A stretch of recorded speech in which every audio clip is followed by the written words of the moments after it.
والصلاة والسلام على من لا نبي بعده أما بعد فأعوذ بالله من الشيطان الرجيم بسم الله الرحمن الرحيم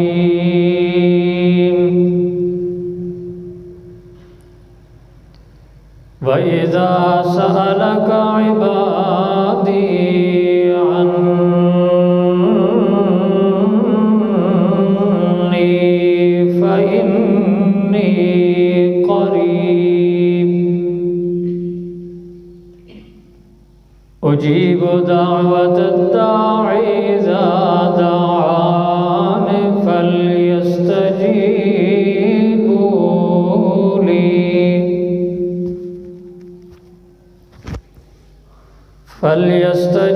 فليستجيبوا لي وليؤمنوا بي لعلهم يرشدون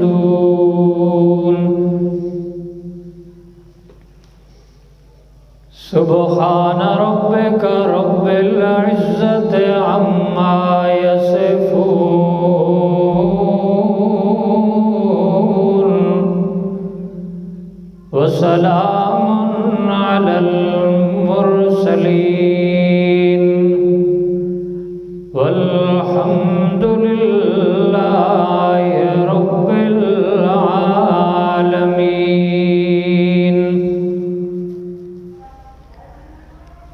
ہر شے تے قادر ذات خدا دی تینوں بندیا سمجھ نہ آوے نمرود جائے بےایماناں نوں رب مچھراں تو مرواوے تے زکریا جائے پیغمبر نوں رب آرے نال چراوے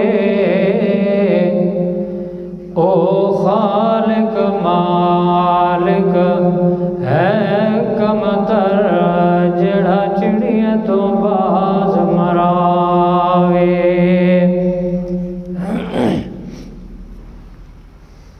ایک دنیا پرست انسان اور خدا پرست انسان میں فرق صرف دعا کا ہے کہ مادہ پرست انسان دنیا پرست انسان جب کسی کام میں محنت کر کے مشقت کر کے تھک ہار کر کسی نتیجے تک نہیں پہنچ سکتا تو آخر اسے اپنے اس کام میں ناکامی اور محرومی کو قبول کرنا پڑتا ہے لیکن خدا پرست انسان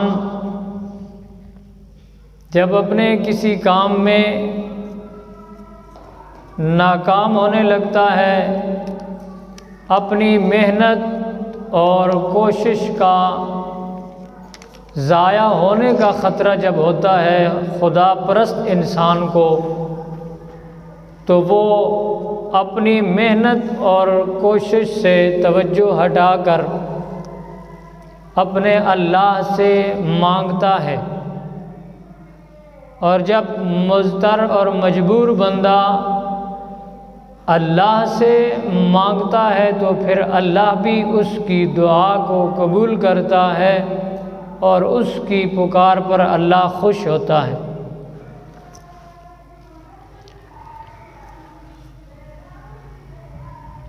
چنانچہ دنیا پرست،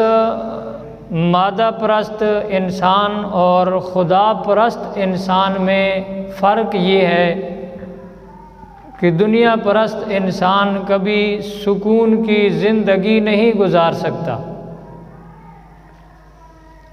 اور خدا پرست انسان ہمیشہ، اگر واقعی خدا پرست ہو تو ہمیشہ وہ سکون کی زندگی گزارتا ہے، کیونکہ اسے اپنے اسباب پہ غرور نہیں ہوتا، اسے اپنے ذرائع پہ، وسائل پہ فخر نہیں ہوتا، بلکہ جہاں اسے اپنے اسباب، ذرائع، وسائل ان پر نظر ہوتی ہے تو وہاں خدا پرست انسان کی ایک نظر اللہ پر بھی ہوتی ہے کہ جب میرے اسباب ختم ہو جاتے ہیں، کام کرنا چھوڑ جاتے ہیں، میرے ذرائع جواب دے دیتے ہیں، کوئی نتیجہ اخذ نہیں کر سکتے، میرے اسباب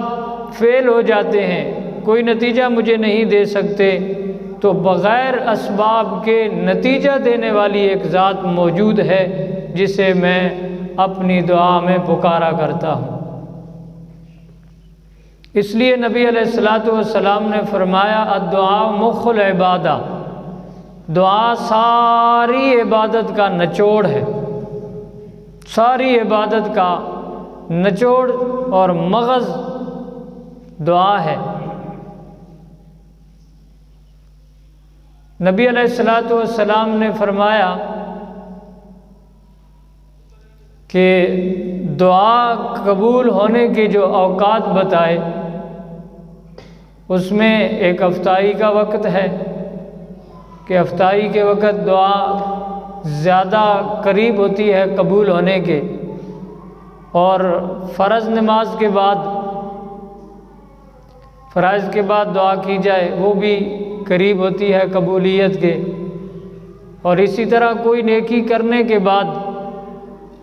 یعنی کسی انسان کے ساتھ کوئی تعاون کرنے کے بعد بندہ دعا کرے اللہ سے، وہ بھی قبول ہونے کے قریب ہوتی ہے، اور صدقہ دینے کے بعد بھی جو دعا کی جاتی ہے وہ بھی قریب ہوتی ہے قبول ہونے کے۔ اور فرمایا کہ جو قرآن مجید مکمل کر کے صحیح طرح تلاوت کرتا ہے اور قرآن مجید مکمل کرتا ہے تو قرآن مجید کی تکمیل پر جو دعا کی جاتی ہے وہ بھی قبول ہونے کے قریب ہوتی ہے۔ تو مقصد یہ ہے، تمام عبادات کا خلاصہ انسان کا اپنے خدا سے تعلق اور رابطہ قائم ہے تو صرف دعا کی وجہ سے، ورنہ رزق دنیا پرست کو بھی ملتا ہے، اس کو بھی ملتا ہے جسے خدا کی پہچان ہی نہیں، معلومات ہی نہیں، جسے سانس اس کا بھی چلتا ہے، پانی وہ بھی پیتا ہے، رہائش کے لیے جو اس کو ضرورت ہے اسے بھی میسر ہے، جو خدا کو نہیں مانتا۔ باقی جتنی چیزیں ہم استعمال کر رہے ہیں یہ ساری چیزیں ایک کافر کے پاس بھی موجود ہیں، تو ان کی وجہ سے ہمارا خدا کے ساتھ کوئی تعلق، رابطہ نہیں ہے۔ رزق تو اللہ رب العزت فرماتے ہیں کہ ہم اپنی مرضی کے مطابق تقسیم کیا کرتے ہیں، اپنے تعلق والوں کو تو ہم اکثر و بیشتر کم دیا کرتے ہیں، جو ہمارے باغی ہوتے ہیں ہم ان کو زیادہ دیتے ہیں۔ یعنی رزق کا مل جانا یا دنیا دولت کا مل جانا یہ اللہ کے ساتھ تعلق اور اللہ کی رضامندگی کی نشانی نہیں ہے، یہ اللہ کے ساتھ تعلق کی نشانی نہیں، بلکہ اللہ کے ساتھ تعلق کی محض ایک علامت اور ایک نشانی یہ ہے کہ بندہ، یہ انسان اپنی مشکلات میں، اپنے مصائب میں، اپنی تکالیف میں، اپنی ضرورتوں میں، اپنی حاجتوں میں پکارتا ہے تو صرف ایک اللہ کو۔ جب ایسی پکار کرنے والا شخص اللہ کو پکارتا ہے تو پھر معلوم ہوتا ہے کہ اس انسان کا ایک ہستی کے ساتھ تعلق ہے، جو ہستی بغیر اسباب کے، بغیر ذرائع کے، بغیر کسی ہیل کے اس کا کام کر سکتی ہے اور کر رہی ہے۔ یہ ایک تعلق ہے۔ اس لیے تو قرآن مجید پورے کا پورا آپ دیکھ لیں، قرآن مجید میں اللہ رب العزت نے جتنے انبیاء کا تذکرہ کیا ہے، ان کے حالات بیان فرمائے ہیں، تو تمام انبیاء علیہ السلام کے حالات میں اللہ رب العزت نے ان کی دعاؤں کا تذکرہ کیا ہے۔ حضرت آدم علیہ السلام دنیا میں آ گئے جنت سے اتر کر، تو ان کی دعا کا تذکرہ ہے، فرمایا ربنا ظلمنا انفسنا وَإِن لَّمْ تَغْفِرْ لَنَا وَتَرْحَمْنَا لَنَكُونَنَّ مِنَ الْخَاسِرِينَ۔ حضرت موسیٰ علیہ السلام کی دعا کا بھی تذکرہ ہے۔ حضرت یونس علیہ السلام نے مچھلی کے پیٹ میں اللہ کو پکارا۔ حضرت یوسف علیہ السلام نے جیل جانے کے لیے رب السجن احب الی مما یدعوننی الی، اللہ جیل جانا بہتر ہے، لیکن جس برائی کی یہ عورتیں اکٹھی ہو کر مجھے دعوت دینے لگی ہیں، مجھے اس برائی کو میں کبھی قبول نہیں کر سکتا۔ اس برائی سے بچنے کے لیے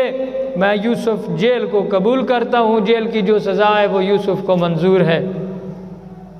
جیل کے باہر بھی حضرت یوسف علیہ السلام نے اللہ سے بات چیت کی، جیل کے اندر بھی اللہ سے بات چیت کی۔ حضرت یوسف علیہ السلام گم ہو گئے، حضرت یعقوب علیہ السلام نے تو بات کی تو فرمایا انما اشکو بسی وحزنی الی اللہ، میرا سارا معاملہ اللہ کے ساتھ ہے، مجھے کسی کے ساتھ کوئی تعلق نہیں۔ یعنی ہر وقت مصیبت، مشکل، خوشی میں، خوشحالی میں، ہر وقت جو مسلمان بندے کا تعلق قائم ہونا چاہیے تو وہ اللہ سے، اور اس تعلق کو قائم کرنے کا ذریعہ صرف ہے تو دعا اور پکار ہے، اس کے علاوہ کوئی اور طریقہ کار نہیں۔ ورنہ سجدے تو وہ لوگ بھی کرتے ہیں جو سورج کی پکار کرتے ہیں، سجدے تو وہ لوگ بھی کرتے ہیں جو قبروں پہ جھکتے ہیں، ان کا تعلق خدا سے نہیں ہوتا، سجدوں سے،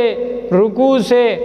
یا ان چیزوں سے تعلق نہیں، خدا سے پتہ نہیں چلتا، بلکہ خدا سے تعلق اس وقت پتہ چلتا ہے کہ جب بندہ خالص پکار کرے صرف ایک اللہ کی، اللہ کے علاوہ کسی اور کو پکارنا وہ برداشت نہ کرے۔ حضرت ابراہیم ابن ادہم رحمہ اللہ تعالی ایک اللہ کے ولی گزرے ہیں بہت بڑے، ان کے پاس کچھ لوگ آئے اور کہنے لگے ما لنا ندعو فلا یستجاب لنا،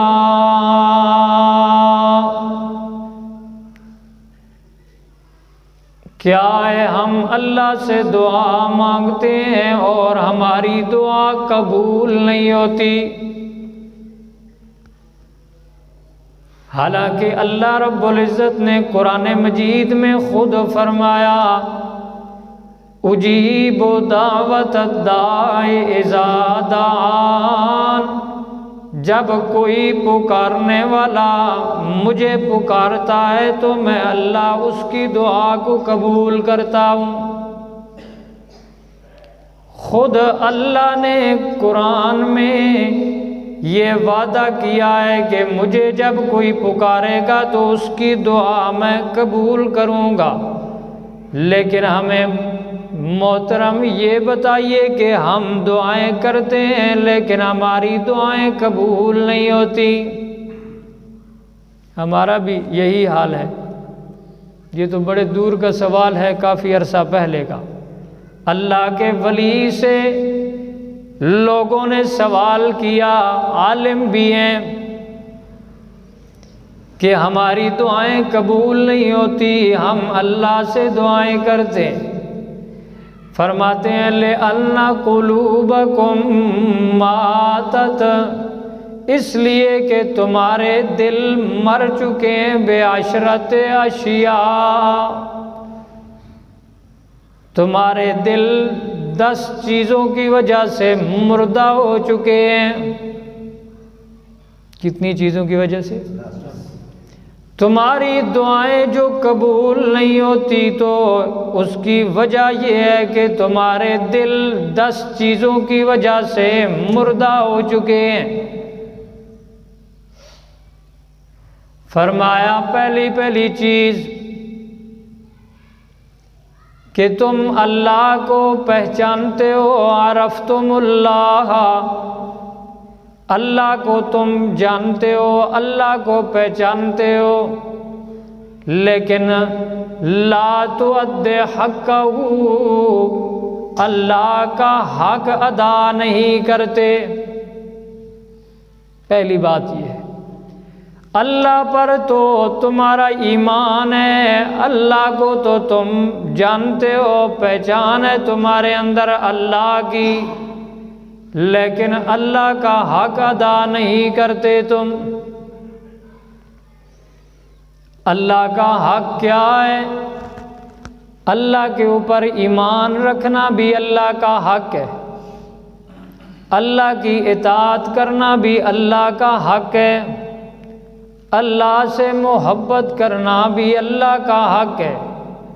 اللہ سے ڈرنا بھی یہ اللہ کا حق ہے۔ لیکن کچھ حقوق ایسے ہیں جو مشترک ہیں، یعنی اللہ پر ایمان رکھنا یہ اللہ کا حق ہے، اور انبیاء پر ایمان رکھنا یہ انبیاء کا حق ہے۔ یہ مشترک ہے چیز، ایمان۔ اطاعت اللہ کی بھی ضروری ہے اور محمد الرسول اللہ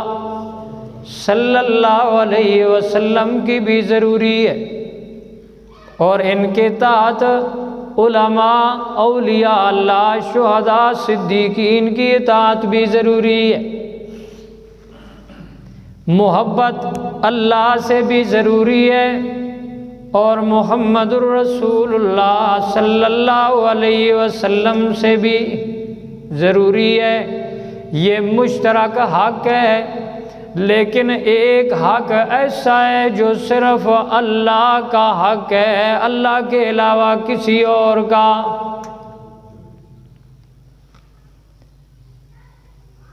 وہ حق کیا ہے کہ ہم اپنی دعا اور پکار میں، اپنی حاجات میں، اپنی ضرورتوں میں پکار کریں تو صرف ایک اللہ کی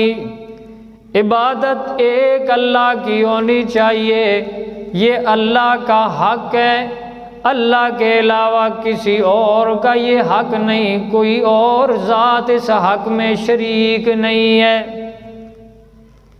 حضرت عیسیٰ علیہ السلام سے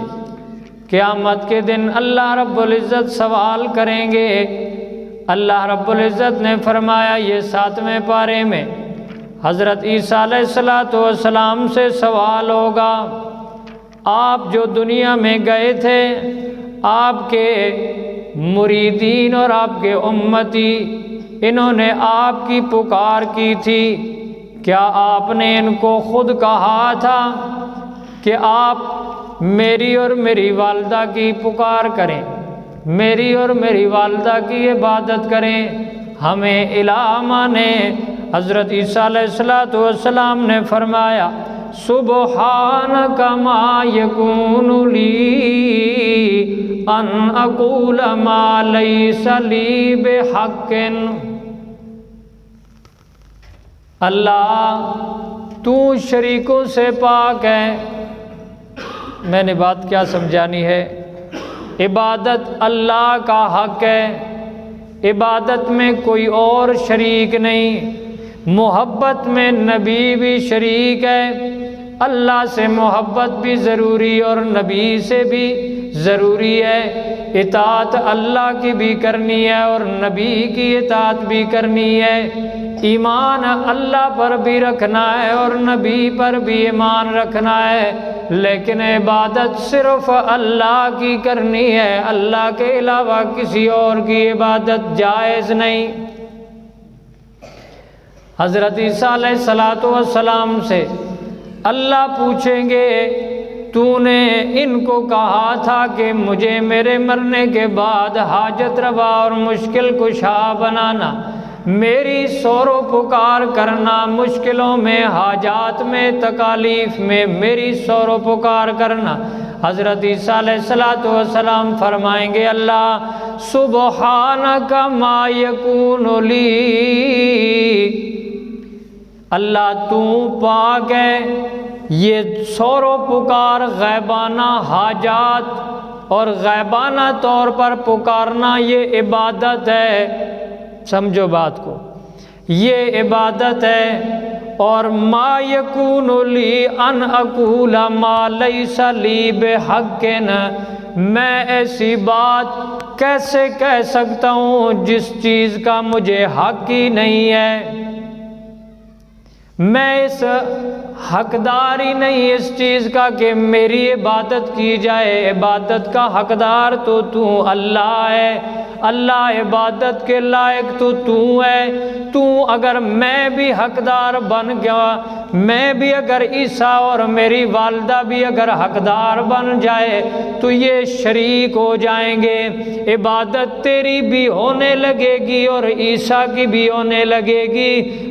تیری بھی عبادت ہوگی اور مریم کی بھی عبادت ہوگی، لیکن یہ تو ہو جائے گا شرک۔ اور سبحانک، تو شریکوں سے پاک ہے، تو شریکوں سے پاک ہے، یہ عبادت تیرا حق ہے، تیرا حق ہے، میں عیسیٰ کا یہ حق نہیں، اور جس چیز کا مجھے حق ہی نہیں میں وہ کہتا بھی نہیں ہوں۔ اس لیے اللہ کے پاک پیغمبر صلی اللہ علیہ وسلم نے فرمایا اللہ کے اوپر ایک بندوں کا حق ہے اور ایک حق بندوں کے اوپر اللہ کا ہے۔ بڑی قیمتی بات ہے، اللہ کے اوپر ایک حق بندوں کا ہے اور ایک بندوں کے اوپر اللہ کا حق ہے۔ فرمایا اللہ کے پاک پیغمبر صلی اللہ علیہ وسلم نے اللہ کے اوپر حق یہ ہے، بندوں کے اوپر اللہ کا حق یہ ہے کہ بندہ ساری زندگی اللہ کی عبادت میں کسی کو شریک نہ کرے، یہ بندے کے اوپر اللہ کا حق ہے۔ اور جو بندہ اس طرح کرتا ہے یعنی ساری زندگی اللہ کی عبادت میں مخلوق میں سے کسی کو شریک نہیں کرتا تو اللہ کے اوپر اس بندے کا حق یہ ہے کہ اللہ اسے جہنم میں نہ ڈالے۔ یہ نبی علیہ السلام کا فرمان ہے۔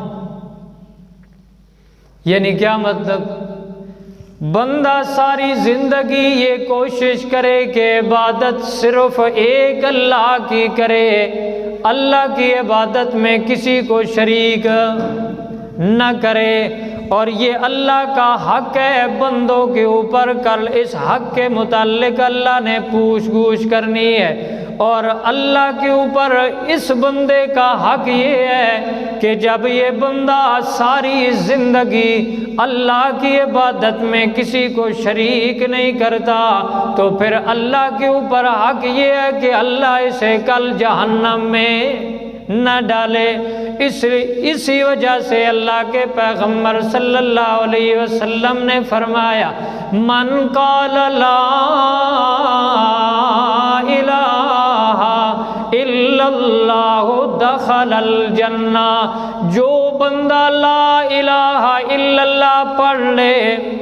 صدق دل سے، یعنی وہ پہلی حدیث بھی سامنے رکھنی ہے، جو بندہ لا الہ الا اللہ کا اقرار کر لے یعنی ساری زندگی اللہ کی عبادت میں کسی کو شریک نہ کرے، میرے پیغمبر صلی اللہ علیہ وسلم نے فرمایا وہ بندہ ضرور جنت میں داخل ہوگا۔ حضرت ابراہیم ابن ادھم رحمہ اللہ تعالی نے سوال کرنے والے بندے کو جواب کیا دیا کہ تمہاری دعائیں کیوں نہیں قبول ہوتی؟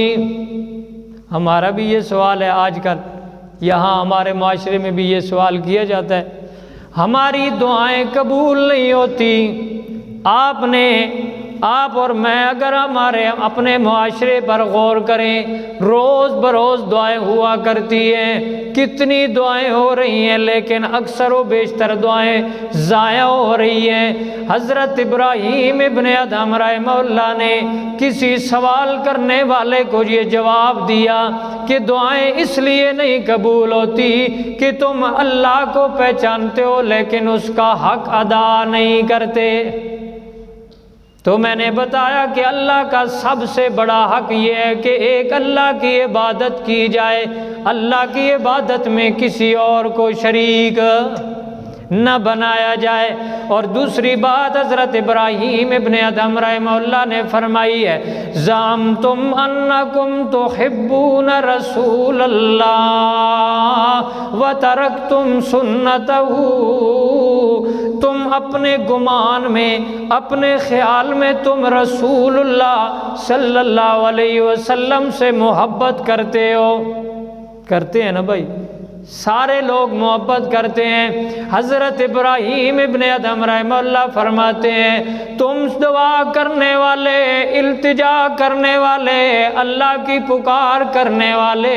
اپنے ذہن کے مطابق، اپنے خیال کے مطابق، اپنی سوچ کے مطابق تم تو رسول اللہ سے محبت کرتے ہو، لیکن حقیقت حال یہ ہے کہ وَتَرَكْتُمْ سُنَّتَهُ، اپنے نبی کی سنتوں کو چھوڑے ہوئے ہو۔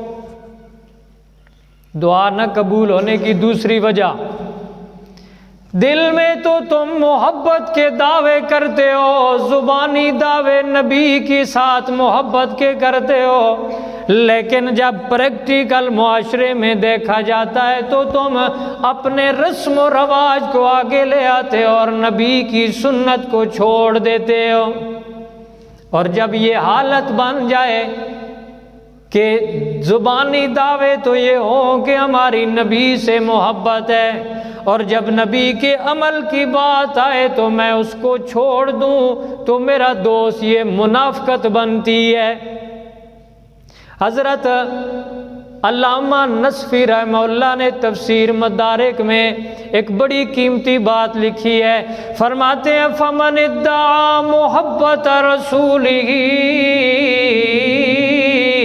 جو بندہ یہ دعویٰ کرے کہ مجھے اپنے رسول سے محبت ہے، وخالف عملہ سنت رسولی، حالانکہ اس کے اعمال اگر دیکھے جائیں تو وہ نبی کی سنت کے خلاف ہیں۔ دعویٰ تو یہ کرتا ہے کہ مجھے نبی سے محبت ہے، لیکن اعمال اس کے دیکھے جائیں تو وہ نبی کی سنت کے خلاف کرتا ہے۔ علامہ نصفی رحمہ اللہ فرماتے ہیں فَهُوَ كَذَّابٌ، او پڑھنے والا یاد رکھ، وہ دعویٰ کرنے میں بھی جھوٹا ہے، اللہ کے نبی سے اسے کوئی محبت نہیں ہے۔ حضرت ابراہیم ابن ادہم رحمہ اللہ نے دوسری وجہ کیا بتائی ہے دعا نہ قبول ہونے کی؟ دعائیں جو نہیں قبول ہو رہی تو کیا وجہ ہے؟ نمازیں بھی اسی طرح ادا ہو رہی ہیں، وضو بھی اسی طرح کیا جا رہا ہے، صدقات خیرات بھی اسی طرح دیے جا رہے ہیں، روزے بھی اسی طرح رکھے جا رہے ہیں، صدقہ فطر بھی رسمی طور پر ادا ہوا ہے، لوگ زکوٰۃ بھی دے رہے ہیں، دعائیں نہیں قبول ہو رہی۔ حضرت ابراہیم ابن ادہم رحمہ اللہ فرماتے ہیں دعا نہ قبول ہونے کی دوسری وجہ یہ ہے کہ تم اپنے گمان اور خیال میں، اپنی سوچ میں، زبانی دعووں میں تو نبی سے محبت کرتے ہو، لیکن عملی طور پر نبی کی مخالفت کرتے ہو۔ یوں ہی ہے، معاشرے میں اسی طرح چل رہا ہے۔ اللہ کے پاک پیغمبر صلی اللہ علیہ وسلم نے محبت کا معیار بتایا ہے، یعنی دوسرے لفظوں میں اگر میں بتاؤں کہ میں اگر کہوں کہ میں نبی سے محبت کرتا ہوں، ایک یہ انداز ہے بات کرنے کا، میں کہوں کہ میں نبی سے محبت کرتا ہوں، اور ایک انداز یہ ہے کہ نبی کہے یہ امتی مجھ سے محبت کرتا ہے۔ دونوں باتوں میں فرق ہے، سمجھ آئی کہ کوئی نہیں؟ کیوں نذیر؟ میں کہوں کہ میں اللہ کے رسول سے محبت کرتا ہوں صلی اللہ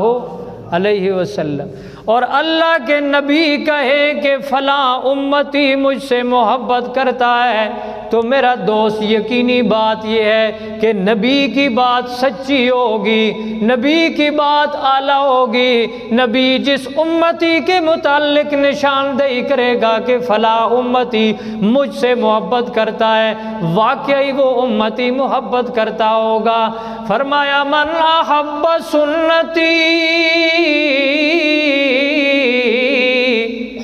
محبت کا معیار بتا رہا ہوں، میرا دوست نبی نے خود بتایا ہے۔ لوگ بعض دیوبندی کہتے ہیں ہم محبت کرتے ہیں، بعض شیعہ کہتے ہیں ہم محبت کرتے ہیں، بعض اہل سنت سنی کہلوانے والے کہتے ہیں ہم محبت کرتے ہیں۔ یہاں جھگڑا پڑا ہوا ہے میرا دوست، ایک اپنی طرف کھینچ کر لے جاتا ہے، ایک ادھر کھینچ کر لے جاتا ہے۔ ہم فیصلہ اللہ کے نبی کی زبان اقدس سے کرواتے ہیں۔ یا رسول اللہ صلی اللہ علیہ وسلم، امت کو بتا دیجئے آپ سے محبت کون کرتا ہے؟ فرمایا من احب سنتی فقد احبنی۔ جھگڑنے کی ضرورت نہیں ہے، پالٹی بنانے کی ضرورت نہیں ہے، اپنے دھڑا بازی بنانے کی ضرورت نہیں ہے، مسجدیں چمکانے کی ضرورت نہیں۔ سادی سی بات ہے، من احب سنتی، جو بندہ میں محمد رسول اللہ صلی اللہ علیہ وسلم کی سنت سے محبت کرتا ہوگا فقد احبنی، یاد رکھ وہ مجھ سے محبت کرتا ہے، اور جو میری سنت سے نفرت کرتا ہے اسے مجھ سے کوئی محبت۔ بس سادی سی بات، اس میں جھگڑا کرنے کی ضرورت ہی نہیں۔ جو بندہ اپنی زندگی میں نبی کی سنت اور طریقے کو پیارا رکھتا ہے، اپنی برادری کے طریقے کو چھوڑ دیتا ہے، اپنے استاد جی کے بتائے ہوئے طریقے کو چھوڑتا ہے، نہیں جی ہمیں کچھ بھی قبول نہیں، نبی کی حدیث میں عمل نبی کا اس طرح آ گیا ہے، اس لیے ہم بھی یوں ہی کریں گے، ہمیں کسی اور کی ضرورت نہیں ہے۔ جو اس طرح کرتا ہے تو پھر یقین رکھو کہ وہ نبی سے محبت کرتا ہے، اور جو نبی کی سنت کو برداشت نہیں کر سکتا، نبی کے عمل کو برداشت نہیں کر سکتا، وہ نبی سے محبت اور پیار۔ یہ تو سادی سی بات ہے، یہ تو میں نے حدیث بھی سنا دی، ورنہ دنیا کا معاملہ بھی یوں ہی ہے۔ کوئی کسی سے محبت کرنے والا جب محب اپنے محبوب سے محبت کرتا ہے تو محبوب اسے اگر کوئی فرمائش کر دے کہ یہ کام کرنا ہے تو یہ ادھر بیٹھا ہو میاں جی،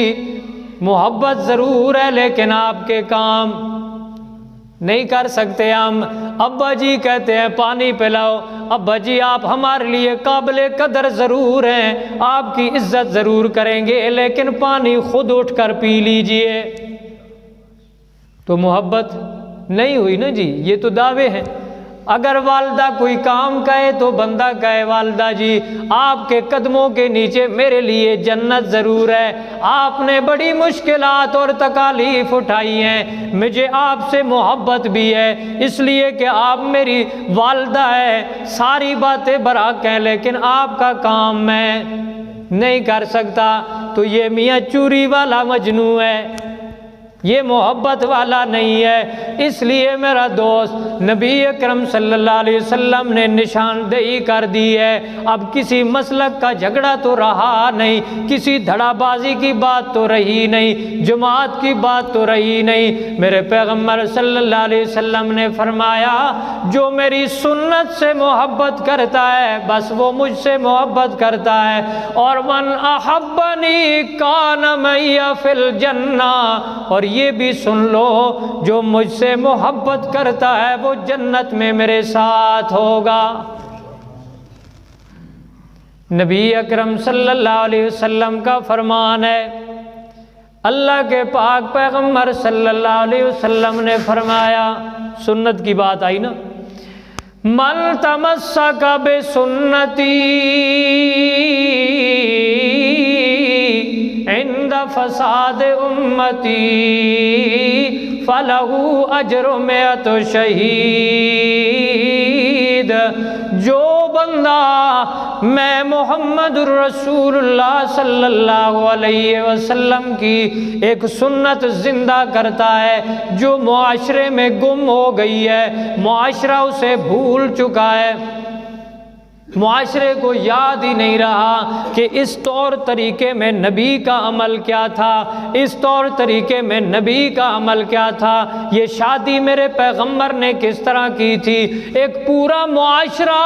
ایسا بن چکا ہے کہ فضول لغویات شروع ہو گئی ہیں، فضول رسمیں شروع ہو گئی ہیں، فضول ناجائز اخراجات شروع ہو گئے ہیں، اور اتنا عرصہ ہو گیا شروع ہوتے ہوئے کہ اب ہماری آنے والی نسل تو بھول چکی ہے کہ اسلام میں شادی کس طرح ہوتی ہے، نبی نے شادیاں کس طرح کی ہیں، نبی نے اپنی بیٹیوں کی شادیاں کس طرح کروائی ہیں۔ اگر ایک بندہ اس چیز کو لے کر اٹھ جاتا ہے، معاشرے میں اعلان کرتا ہے، او لوگو میں اپنے بیٹے یا بیٹی کی شادی اس طرح کروں گا جو میرے نبی کی سنت ہے، اور جب یہ بندہ کوئی اس طرح سنت کو زندہ کرنے کے لیے اٹھ جاتا ہے، یا جنازے کی بات ہو، مرنے کی بات ہو، اب اتنی رسومات شروع ہو گئی، اتنے فضول اخراجات شروع ہو گئے کہ مرنے والے کا موت نہیں بلکہ ولیمہ بن جاتا ہے۔ اب آنے والی ایک دو نسل بعد آنے والے لوگ تو یہ کہیں گے شاید یہ قرآن مجید میں حکم نازل ہوا تھا کہ مرنے والے کی تدفین ابھی باقی ہو تو ایک جانور ذبح کر دینا چاہیے، مرنے والے کی تدفین ابھی ہو نہیں تو ورثاء اپنا ترکہ تقسیم کرنا شروع کر دیں، مال پہ جھگڑا شروع ہو جائے، دولت پہ جھگڑا شروع ہو جائے، جائیداد پہ جھگڑے شروع ہو جائیں۔ شاید یہی طریقہ تھا اسلام میں، بعد میں آنے والے یہ سمجھنے لگیں گے اس لیے کہ یہ کب سے شروع ہو چکا ہے، بڑا پرانا شروع ہو چکا ہے۔ مرنے والے کے اوپر دیگیں پکائی جاتی ہیں، مہمان نوازی ہوتی ہے، بڑی بڑی گاڑیوں والے بڑے بڑے دولت مند آ کر دسترخوان پہ بیٹھتے ہیں، کھانے لگتے ہیں۔ یہ بعد میں آنے والی چھوٹی نسل یہ یہی سمجھے گی کہ یہ دین کا حکم ہے، شریعت کا حکم ہے، لیکن ایک بندہ کھڑا ہو جائے میدان میں، معاشرے میں کھڑا ہو جائے اور اعلان کرے کہ میرے دوستو یہ نبی کی سنت نہیں ہے، نبی کی سنت اس طرح ہے، غمی ہو تب یہ سنت ہے، شادی خوشی ہو تب یہ سنت ہے۔ اگر کوئی بندہ اس طرح کرے گا، میرے پیغمبر صلی اللہ علیہ وسلم نے فرمایا اس کے لیے اللہ 100 شہیدوں کا ثواب دے گا۔ 100 شہیدوں کا ثواب اسے ملے گا، اور ایک شہید کا درجہ یہ ہے کہ اس کا قطرہ خون کا زمین پر گرتا ہے، ابھی تک قطرہ زمین پر نہیں پہنچتا، اللہ جنتی ہونے کا پہلے اعلان کرتا ہے۔ یہ ایک شہید کا درجہ ہے، اور یہ سنت زندہ کرنے والے کو 100 شہیدوں کا ثواب۔ وہ اس لیے میرا دوست کہ بڑا مشکل ہے، یہ معاشرے میں یہ کام کرنا بڑا مشکل ہے۔ بہرحال حضرت ابراہیم ابن ادہم رحمہ اللہ تعالیٰ نے فرمایا جو تمہاری دعائیں قبول نہیں ہو رہی اس کی دوسری وجہ کیا ہے؟ فرمایا تم نبی کے ساتھ محبت کے دعوے تو کرتے ہو لیکن نبی کی سنت پہ عمل نہیں کرتے۔ معاشرہ میرا دوست آج یہی کچھ کر رہا ہے، نبی کے ساتھ محبت اور عشق ضرور ہے لیکن قرآن نہیں پڑھنا ہے، نماز نہیں پڑھنی ہے، عشق کے دعوے ضرور ہیں، نعرے لگائیں گے لیکن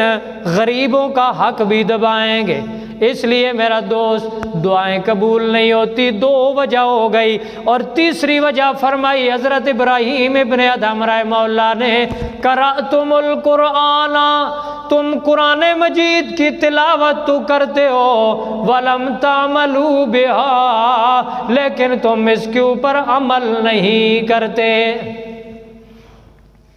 قرآن کی تلاوت کثرت سے ہو رہی ہے،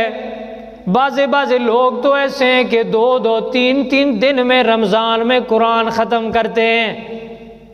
تراویح میں بھی سنایا جا رہا ہے، نماز میں بھی سنایا جاتا ہے، بچے بھی پڑھ کر ختم کر رہے ہیں، نئی بلڈنگ بنتی ہے ادھر بھی قرآن کا ختم ہوتا ہے، مرنے والا مر جاتا ہے مولوی صاحب بیٹھ گئے ادھر بھی قرآن کا ختم ہوتا ہے، تیسرے دن بھی قرآن کا ختم ہوتا ہے۔ قرآن پڑھ کے دنیا نے حیران کر دیا ہے لیکن عمل ایک آیت پر بھی نہیں ہو رہا، قرآن پر عمل نہیں ہو رہا۔ حضرت ابراہیم ابن ادہم رحمہ اللہ فرماتے ہیں تمہاری دعائیں جو قبول نہیں ہو رہی اس کی وجہ یہ ہے کہ قرآن تم ڈھیر پڑھتے ہو لیکن اس کے اوپر عمل نہیں کرتے۔ اب قرآن مجید کے احکام میں سارے بتاؤں تو لمبا وقت چاہیے، لیکن میں ایک ضروری حکم بتانا چاہتا ہوں میرے دوستو، یہ ایک پیغام ہوگا، انٹرنیٹ پر بھی ہوگا اور یہ اس معاشرے میں بھی ہوگا۔ قرآن مجید نے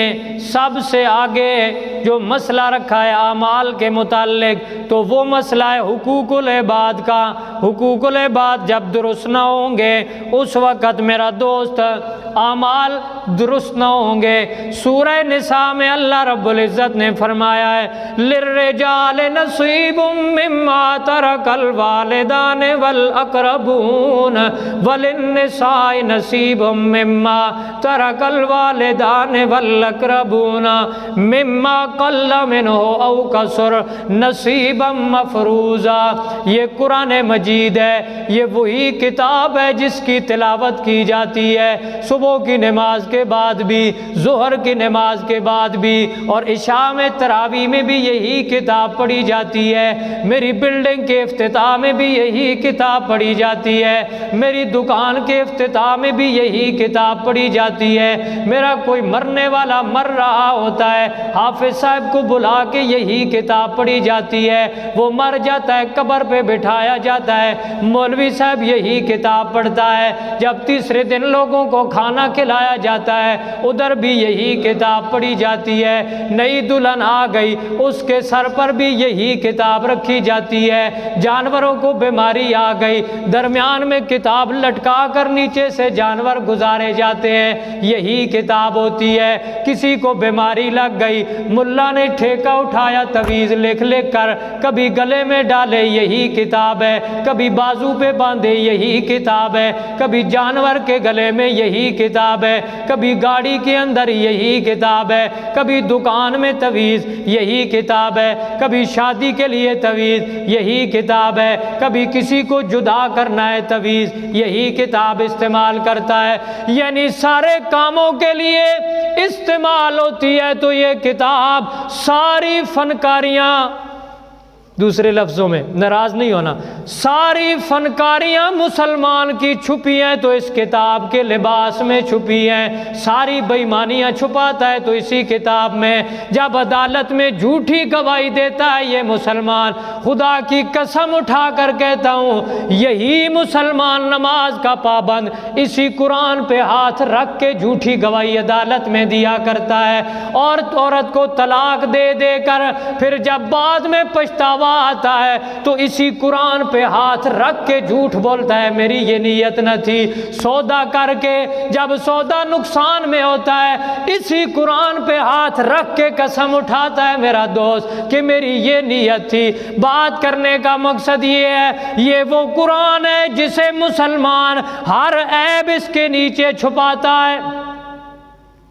ہر عیب اس کے نیچے چھپاتا ہے، عدالت میں جج کے سامنے اپنا جھوٹی گواہی والا عیب چھپاتا ہے تو سامنے قرآن کرتا ہے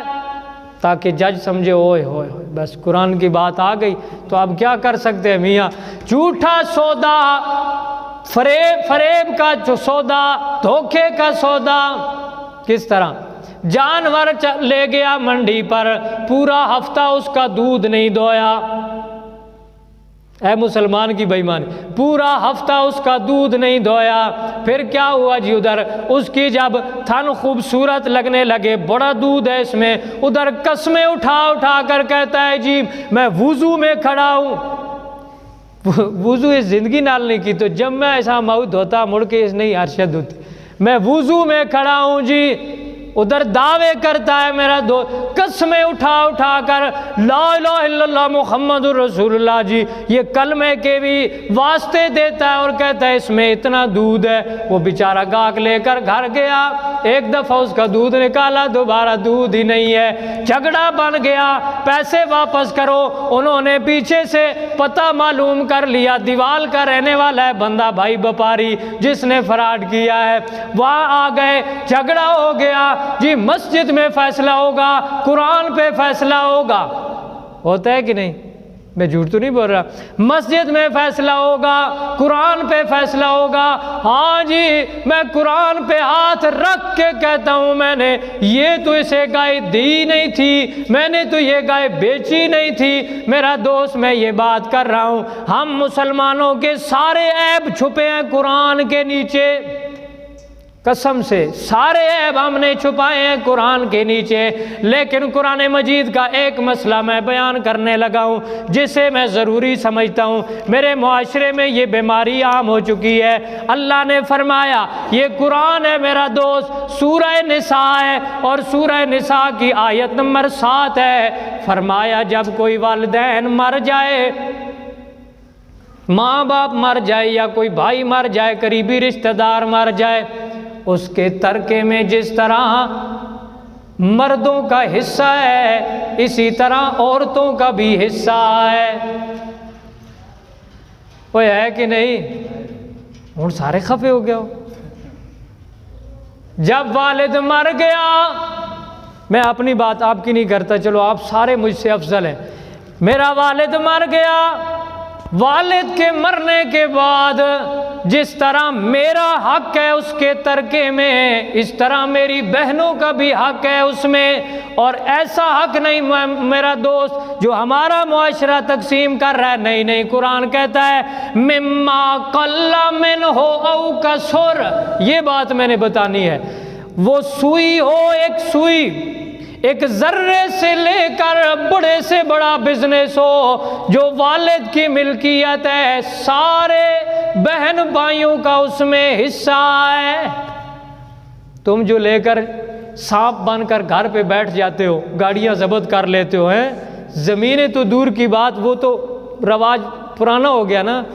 گاڑی بھی والد کے نام پر ہے، وہ بھی بیٹے نے ہڑپ کر لی، گھر کی مکانیت بھی بیٹے نے ہڑپ کر لی، نقدی کا بھی کوئی نہ پوچھا، زیورات طلائی جو والد کے زندگی میں بنوائے تھے اجتماعی گھر میں وہ بھی وہاں رہے، سب کچھ رہ گیا، ایک حصہ دینا ہے بیٹیوں کو تو زمین سے، اور وہ بھی کبھی کبھی دھمکیاں دی جا رہی ہیں، آپ کا جنازہ نہیں پڑھا جائے گا، آپ کو گھر میں داخل نہیں ہونے دیں گے، آپ کو ہماری چرپائی کے قریب بھی نہیں آنے دیا جائے گا اگر آپ نے زمین کا مطالبہ کیا۔ میرا دوست یہ ایسی غلاظت ہے، ایسی خباثت ہے میرا دوست، اس معاشرے میں ایسی خباثت ہے جس کا بھگتان اور جس کا نتیجہ ہم بھگت رہے ہیں۔ ہمارے مال میں کوئی برکت نہ رہی، ہمارے جانوروں میں کوئی برکت نہ رہی، روز بیماریاں داخل ہوتی ہیں، روز کوئی نہ کوئی مصیبت گھر میں آتی ہے،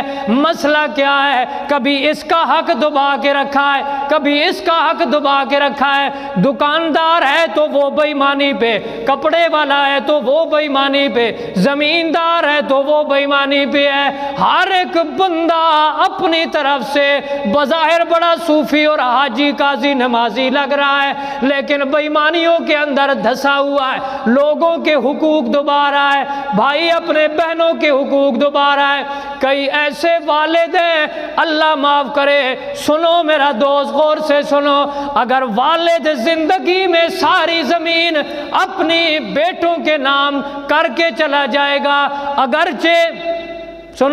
اگرچہ میری ملکیت ہے، میں اپنی بات کروں، میری ملکیت ہے، اس میں کوئی حرج نہیں، میں ملکیت ایک بیٹے کے نام کر دوں یا بھتیجے کے نام کر دوں یا بھانجے کے نام کر دوں، میری اپنی ملکیت ہے، مجھے کوئی پوچھنے والا نہیں ہے۔ لیکن جس طرح رواج اور طریقہ چل رہا ہے، ایک بیٹے کے نام پر زمین ساری، پلاٹ سارے اس کے نام پر کر دیے، دوسروں کو محروم کر دیا، بیٹیوں کو محروم کر دیا۔ خدا کی قسم یہ بیت اللہ کے لگائے ہوئے چکر اور یہ تہجد کی نمازیں، یہ فرض نمازیں اور یہ روزے، خدا کی قسم اٹھا کے کہتا ہوں اللہ کی عدالت میں نہیں چھڑا سکتے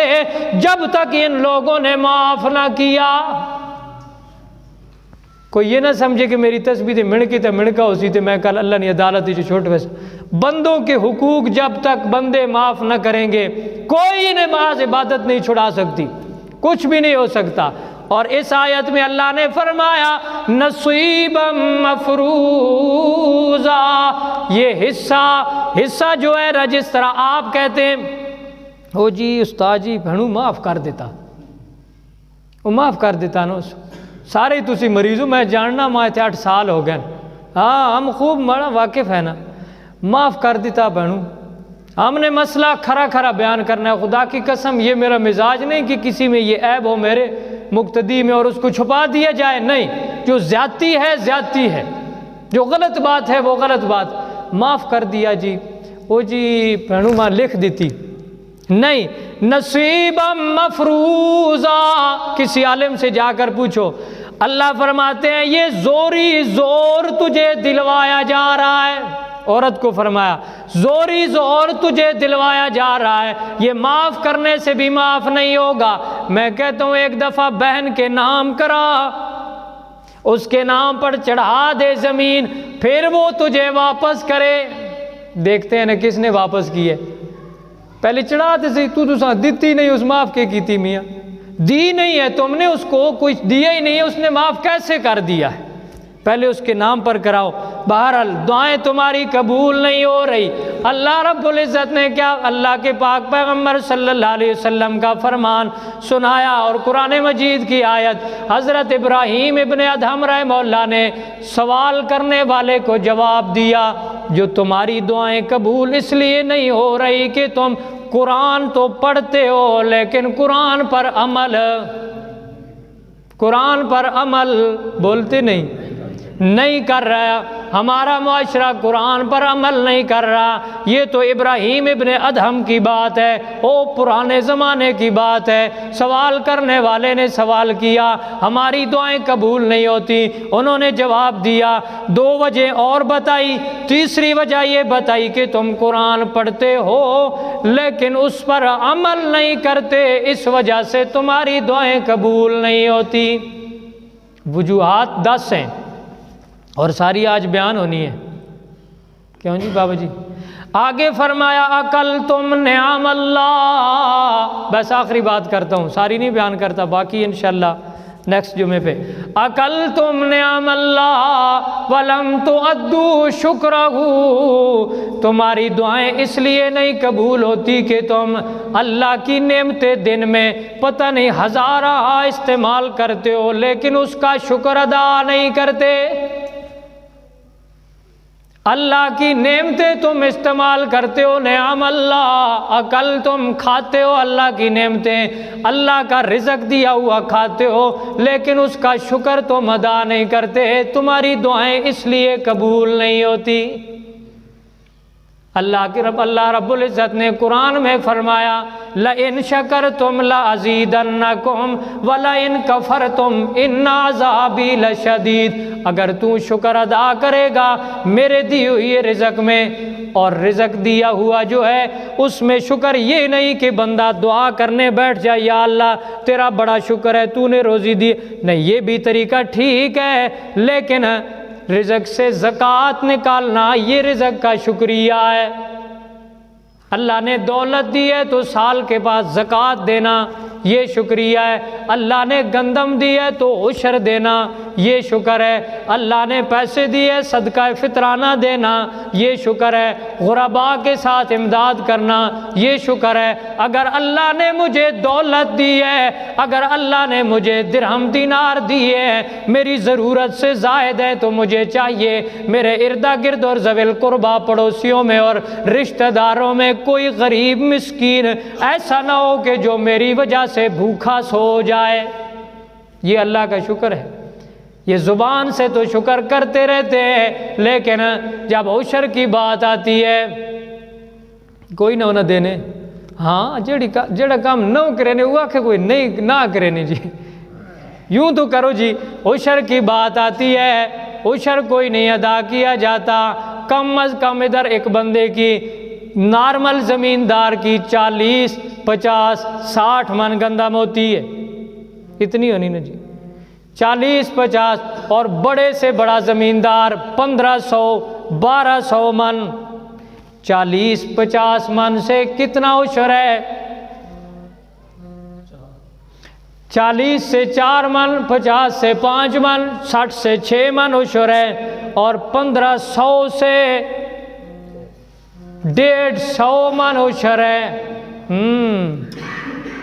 پتہ چل جاتا ہے جب بندہ عشر دے رب کا شکر ادا کرے تو پھر پتہ چلتا ہے نا کتنا ایمان ہے اندر، کتنی طاقت ہے ایمان کی۔ بندہ کہتا ہے چھوڑ کم ہو جائے گا، کم ہو جائے گا، اتنی کھاد پائی استاد جی تساں کے پتہ، اتنی مہنگائیاں کیتیاں، اتنی کھاد پائی، اتنا خرچ ہویا نے بختو تسی آنے عشر دیو۔ خدا کی قسم اگر یہ تیرے خرچے اللہ بارش نہ دیتا تو ابھی تیری ہوا نہیں روک رہی تھی۔ یہ خرچے کدھر گئے؟ اگر اللہ بارش نہ دیتا یہ تیرے خرچے کدھر گئے؟ یہ کھاد کدھر گئی؟ یہ تیری ٹریکٹر کی محنت کدھر گئی؟ یہ تیرا ڈیزل کدھر گیا؟ اس لیے میرا دوست یہ بہانے ہیں، دل کو بہلانے والی باتیں ہیں۔ اصل بات یہ ہے کہ ایمان مضبوط نہیں ہے، ایمان نہیں مضبوط ہے۔ اگر ایمان مضبوط ہوتا، قرآن میں اللہ نے یہ بات بتائی ہے، پھر وہی بات آئی جس قرآن کی تلاوت ہوتی رہتی ہے، جس قرآن کے ختم ہوتے رہتے ہیں، عمل نہیں ہوتا۔ قرآن مجید میں اللہ نے فرمایا 3 پارے میں میرے رستے میں خرچ کرو، جو کچھ میں اللہ نے دیا ہے اس سے میرا حق ادا کرو، یعنی شکر ادا کرو۔ مال سے اللہ رب العزت نے فرمایا جو بندہ مثل الذین ينفقون اموالهم فی سبیل اللہ، جو بندہ خرچ کرتا ہے اللہ کے راستے میں اپنا مال، یعنی مال گندم ہو تب بھی، نقدی ہو تب بھی، کوئی اور ذریعہ ہو تب بھی، جو بندہ خرچ کرتا ہے فرمایا کا مثل حبتن، اس کی مثال ایک گندم کے دانے کی ہے، انبتت 7 سنابل، جو اگایا جاتا ہے زمیندار گندم کا دانہ پھینکتا ہے، ایک دانہ ہوتا ہے اس سے پھر وہ پودا نکلتا ہے، 7 خوشے اور سٹے بنتے ہیں، ایک دانے سے 7 سٹے بنتے ہیں، اور ہر سٹے میں 100 حبتن 100 دانہ ہوتا ہے۔ یہ تو ایک مثال کے طور پر اللہ نے فرمایا کہ ایک دانہ تو پھینکتا ہے زمین میں، اس سے 7 خوشے بنتے ہیں، ہر خوشے میں 100 دانے ہو گئے، اور ایک دانے سے 700 دانہ دیا۔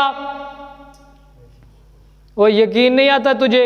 ایک دانے سے 700 دانہ دیا، اور دیا بھی کیسے؟ تو پھینک کر آ گیا تھا، میں مٹی کے نیچے خود اپنی قدرت سے اس کو سیدھا کرتا رہا، ورنہ تو لگا نہ اپنے ہاتھ سے ایک پودا لگا، اس میں ذرا سی بھی وجہ رہ جائے تو پودا اوپر نہیں اٹھتا، میں اپنی قدرت سے اس کو سیدھا کرتا رہا۔ پھر کتنی سخت زمین ہے، چھوٹا سا دانہ ہے گندم کا، وہ نیچے سے اس کو چیر پھاڑ کے نکل آتا ہے۔ یہ کون نکالتا ہے؟ یہ نکالنے والا اللہ ہے۔ اللہ کہتا ہے تو اپنی محنتیں شمار کرتا ہے، میری قدرت نہیں دیکھتا، اپنی محنت تو شمار کرتا ہے۔ میں نے ادھر کھاد ڈالی ہے، ادھر میں نے ٹریکٹر کی مزدوری کی ہے، گندم ڈالی ہے، بیج لیا ہے، فلاں کیا ہے، اپنی محنت تو شمار کرتا ہے لیکن میری قدرت کو شمار نہیں کرتا۔ میں نے اتنی سخت زمین کو چیر کے اندر سے تیرے لیے خوراک نکالی ہے، ایک دانہ تو نے پھینکا، 700 دانہ نکالا۔ اور پھر اللہ نے فرمایا یاد رکھ یہ کوئی گنتی خاص نہیں، واللہ یضاعف لمن یشاء، اللہ وہ ہے جو بڑھاتا رہتا ہے، جتنا چاہتا ہے بڑھا دیتا ہے، اللہ کے خزانے میں کوئی کمی نہیں ہے۔ اس لیے اللہ کے حق ادا کیا کر، اللہ جو رزق دے اس سے اللہ کے راستے میں خرچ کیا کر، اللہ بڑھا دے گا۔ اگر اس سال 100 من ہوئی تو تجربہ کرو، بشرطے کہ کسی نے حق نہ دبایا ہوئے، اس نال کم روڑش بن کسی کا حق مت دباؤ، اللہ کے راستے میں پورا عشر دو، اگلے سال اللہ دگنا دے گا۔ قرآن پہ ایمان ہے نا، اللہ دگنا دے گا۔ اس لیے حضرت ابراہیم ابن ادھم رحمہ اللہ سے کسی نے پوچھا دعائیں قبول نہیں ہو رہی، تو انہوں نے وجوہات بتائی ہیں 10۔ پہلی وجہ یہ ہے کہ تم اللہ کو پہچانتے ہو لیکن اللہ کے حق ادا نہیں کرتے۔ دوسری وجہ یہ ہے اپنے خیال میں تم نبی سے محبت کرتے ہو لیکن نبی کی سنت پہ عمل نہیں کرتے۔ تیسری وجہ یہ ہے کہ تم قرآن پڑھتے ہو لیکن قرآن پر عمل نہیں کرتے۔ چوتھی وجہ یہ ہے تم اللہ کی نعمتیں کھاتے ہو لیکن اللہ کا شکر ادا نہیں کرتے۔ اللہ ہمیں توفیق دے عمل کرنے۔